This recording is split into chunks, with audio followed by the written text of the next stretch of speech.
नमस्कार दोस्तों, जय जोहार। मैं कौशल तिवारी और बीनिया संजय में आपका स्वागत है। छत्तीसगढ़ में सरकार बने पूरे 1 माह हो गए और इस बीच मुख्यमंत्री विष्णुदेव साय की कैबिनेट की 2 बैठकें भी हो गई। इन 2 बैठकों का असल में क्या मतलब है, यह सवाल इसलिए उठ रहे हैं क्योंकि मोदी की गारंटी को लेकर लोगों में बहुत ज्यादा उम्मीद रही है और कहा जा रहा था कि इन 2 बैठकों में कोई महत्वपूर्ण निर्णय होंगे।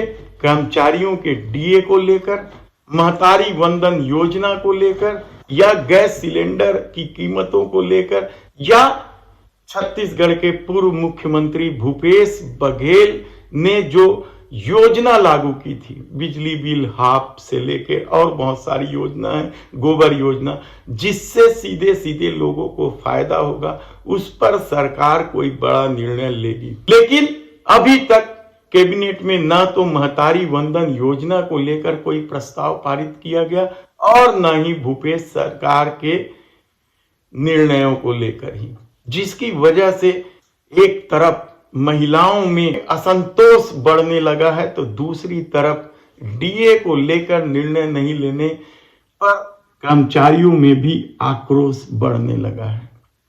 कल जब दूसरी बैठक हुई तो उसमें क्या निर्णय लिए गए?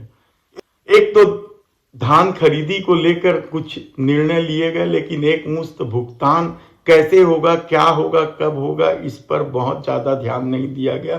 तो दूसरी तरफ गरीबों को मुफ्त में राशन देने की योजना पर मुहर लगाई गई। तीसरा जो सबसे महत्वपूर्ण फैसला लिया गया वह था पीएससी घोटाले की सीबीआई जांच। इसे लेकर सवाल उठते रहे और भारतीय जनता पार्टी ने इसे जोरदार उठाया भी था चुनाव के दौरान। इस मामले में अभी तक राज्य की एजेंसी जांच कर रही थी तो दूसरी तरफ मामला कोर्ट में भी लंबित है। जिन लोगों ने पीएससी पास की है उसकी ज्वाइनिंग पर न्यायालय ने रोक लगा दी थी।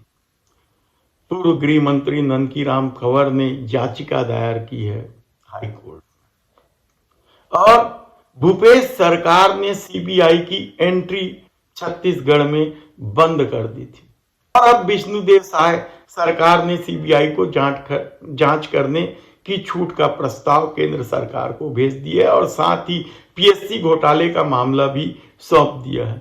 इस मामले में 1.5 दर्जन से अधिक ऐसे अभ्यर्थी चुने गए थे जो पीएससी अध्यक्ष सहित कांग्रेस के कई नेता या अधिकारियों के रिश्तेदार थे।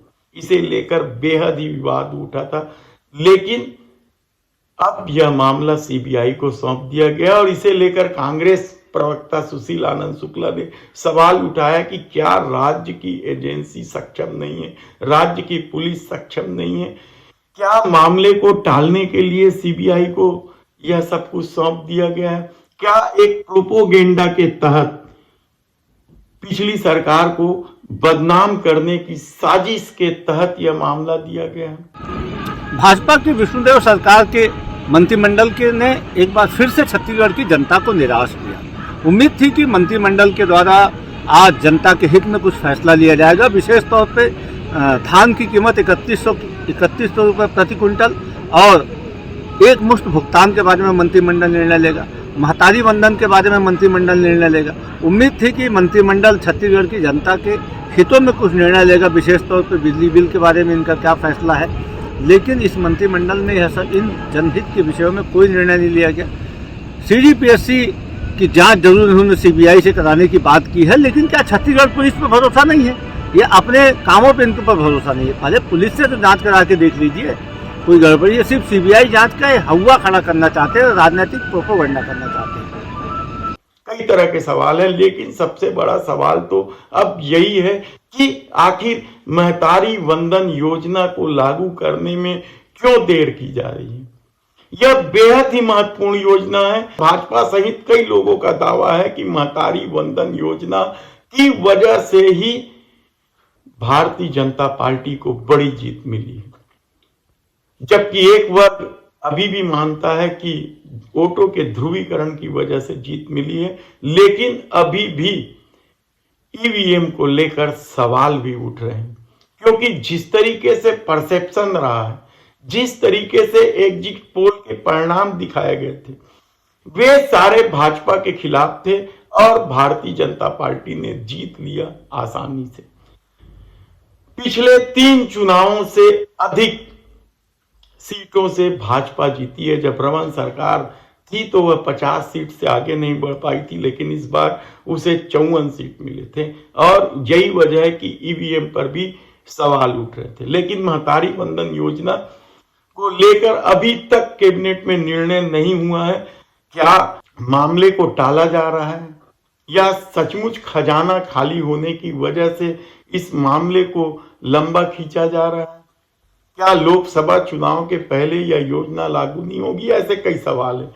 आखिर विलंब क्यों हो रहा है, इसका जवाब तो सरकार ही देगी, लेकिन लोगों में सवाल अब उठने लगे हैं।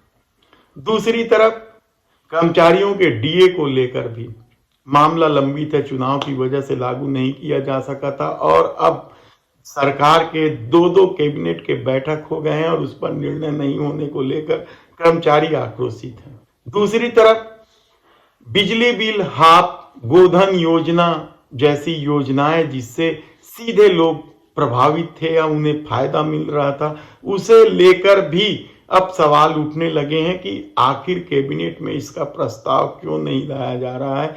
तो क्या लोकसभा चुनाव के बाद इसे समाप्त कर दिया जाएगा, बंद कर दिया जाएगा? ऐसे कई सवाल हैं। देखना है कि आने वाले दिनों में क्या कुछ होगा, लेकिन एक बात तो अब साफ दिखने लगा है कि कैबिनेट की हुई दोनों बैठक से बहुत बड़ा वर्ग अब निराश होने लगा है।